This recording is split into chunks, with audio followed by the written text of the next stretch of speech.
Of all the notorious pirates in One Piece, only the first commanders of the mighty Yonko are given a level of respect nearly equal to their infamous captains. Some first commanders are so powerful that many are amazed that they are not captains themselves. Absolute monsters like Rayleigh and Zoro are renowned across the seas for their power, strength, and influence. Katakuri has an even greater level of trust and respect among the Big Mom pirates, even greater than Big Mom herself. And Marco the Phoenix, a man brimming with charisma and flair, moving and healing the hearts of the former White Bear pirates. But what if the greatest right-hand men and commanders of One Piece had their own pirate crews? From Rayleigh to King to Zoro and Katakuri. Today, we're ranking which of these powerful allies would make the best pirate captain. And before we begin, if you like the video, give it a like and subscribe to the page. Your sub means the world to me and helps the YouTube algorithm recommend my videos more. So every like and sub helps. Okay, so for this video, I'm going to use this cover page right here. Yes, I know technically the only first mates are Rayleigh and Beckman. However, work with me here. And similar to my most accurate ranking of the Yonko video, you should check that one out after this one. We'll look at 3 categories to judge each commander by, give them a score from 1 to 10, and total those out for a final ranking. And the categories are their individual power, their leadership rather than crew strength, and their influence. Also, I will not be including characters who are not right-hand men. So unfortunately, that leads off Mihawk and Crocodile, as we know they are definitely just not Buggy's right hands. But let's get right into it. And number 10, and the bottom of the potential captains among the first commanders, is Bepo. I've given his power an 8, his leadership a 3, his influence a 1, which gives him a total of 12. Power-wise, Bepo was a beast. Thanks to his friend Chopper, Bepo can access his mighty Sulong form. With this, Bepo gains power that can momentarily push back the Yonko Blackbeard. In addition to this, Bepo is an incredible martial artist, boasting great speed and agility. And when combining both of these traits, Beppo's strength makes him worthy of the title captain. And that's where the praise ends. From what we've seen, Bepo was no leader. He's not even second in command, but the navigator of Law's ship. He's shown no leadership abilities so far, and I don't expect him to anytime soon. He's loyal, yes, but that makes a good crewmate more than a good leader. As for influence, the Marines, they think he's a pet. Enough said. Unfortunately, if Bepo led a pirate crew, he wouldn't make much of a blip on the Marines' radar. Now, for our number 9 spot, I don't think that's the case because at number 9, I have Killer. And for Killer, I've given him a 7 in power, a 5 in leadership, and a 5 in influence, giving him a total of 17. Killer is strong. He was one of the 5 that fought Kaido and Big Mom atop Onigashima. With his Punishers, he was able to bypass Kaido's incredible defenses, something only Law and Luffy were able to do. Zoro actually overcame Kaido's defenses. He was enough of a threat to force Hawkins to use trickery to attempt to defeat him. And even still, Hawkins lost. As far as leadership and influence goes, we haven't really seen either. Hasn't even been implied in either the manga or the anime. Can't really rank what isn't ever implied. Of course, they're going to be a Killer fan in the comments will correct me, and please do so because I haven't seen his leadership or influence, but maybe there's somewhere I'm just missing and he does show it, I don't know. But overall as a captain, I do think he would still reach the rank of Supernova, but I think that's about it. At number 8, we have Shiryu of the Rain. I'm assuming Rain of Blood, considering how detestable this man is. I have his power at 8, his leadership at 6, his influence at 7, giving him a total of 21. Shiryu is actually pretty hard to place because I'm pretty sure he's more powerful than what's been portrayed. He's supposed to be an equal in strength to Magellan, who most of us consider pretty powerful even after all the power creep. Yet, I just don't see it. I sometimes feel like Magellan would one-tap him. So for now, I'll give him an 8, maybe a 7. No, I'll give him an 8. His leadership hasn't been shown, but he was the vice warden of Impel Down, so he has some leadership qualities. And as far as influence, he's one of the 10 Titanic captains in Blackbeard's armada, so that does give him a sizable bit of influence, and he's an ex-jailer of Impel Down. That does mean as a captain, he would definitely be on the Marines' radar, and probably have the same infamy as former Marine ex-Drake. I think he would definitely be a supernova, and maybe he would get looked at for the Shichibukai, but I think that'd be pretty redundant on the Marines' part, so probably not. And now, we're getting to the real powerhouses. At number 7, I have the Flaming Lunarian King, the Wildfire.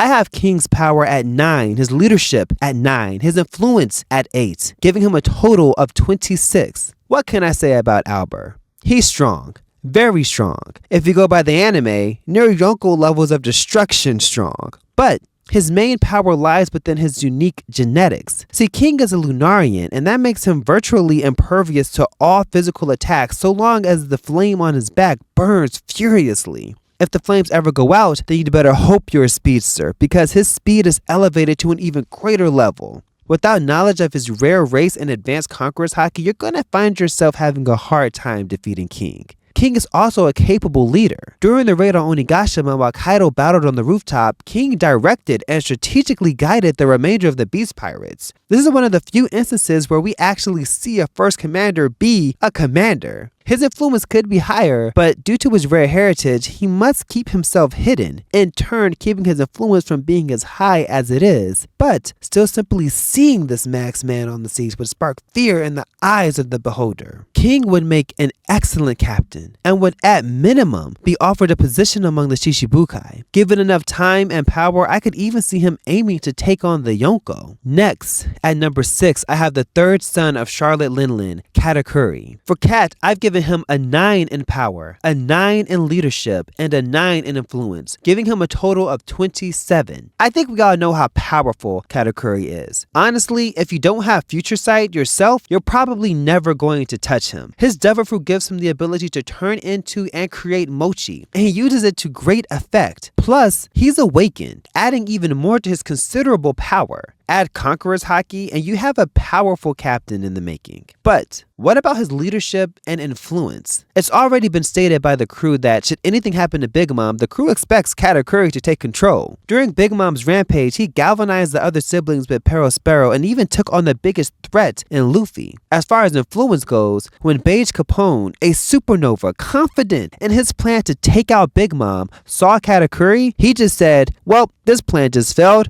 May as well pack up and go. That's an amazing level of influence. Katakuri has what it takes to be a formidable captain, and knowing him to protect his family, he probably just joined the Shichibukai position upon being offered, similar to Boa Hancock. And at number 5, we have the King of Hell himself, Roronoa Zoro. For Zoro, I have his power at 10, leadership at 8, and his influence at 9, also giving him a total of 27. Okay, what's not to say about Zoro's power? Aside from Marco and Killer, he's the only one to tussle with the Yonko. 2 Yonko. Unlike Marco and Killer, Zoro permanently scarred the strongest creature in the One Piece world in Kaido, and earned his respect. Being a user of all 3 forms of haki and practicing the advanced form of Conqueror's coding, Zoro's just that guy. There are only 3 characters on this list whose power encroach on the power level of a Yonko, and Zoro is one of them. With his power alone, he will command the respect of his underlings and the sight of the world government. He does lack a bit in leadership.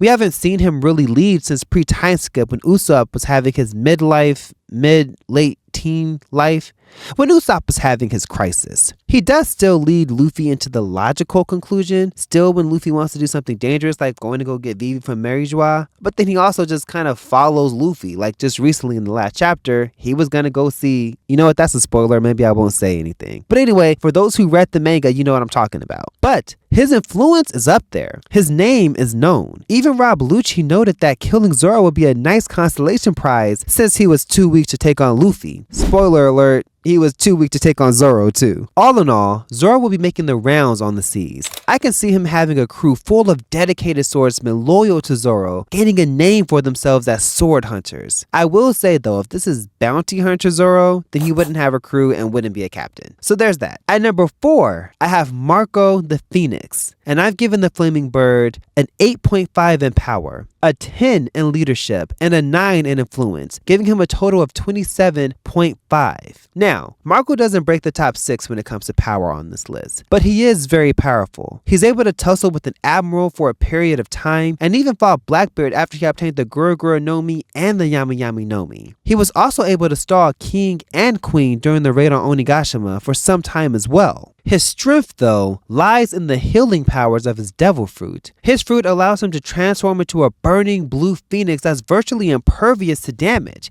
and can heal a multitude of people. his leadership is maxed out as he took charge of the White Bear Pirates after their captain's fall at Marineford, and it wasn't a debate on the matter. He simply was the obvious successor. This shows that the other members of the crew trusted his leadership, and as far as influence goes, his name has reached the mouths of the Gorosei. Influence doesn't get much higher than that unless you're a Yonko. And taking the third spot is the Flame Emperor, Sabo. I've given Sabo a 9 in power, a 9 in leadership, and a 10 in influence, giving him a total of 28. Sabo is powerful. Even before obtaining his late brother's devil fruit, the Mera Sabo was already an advanced user of armament haki and easily defeated Jesus Burgess of the Black Bear Pirates. In later chapters, we see him going up against all 5 Gorosei alone, and while he had no shot of winning, he was able to escape all 5 Gorosei and Imu. That's some power. As the second in command of the Revolutionary Army, his leadership is second only to Dragon. He led the raid on Marijois to save Kuma and was instrumental in the strategic blocking of resources to the Holy Land. Also,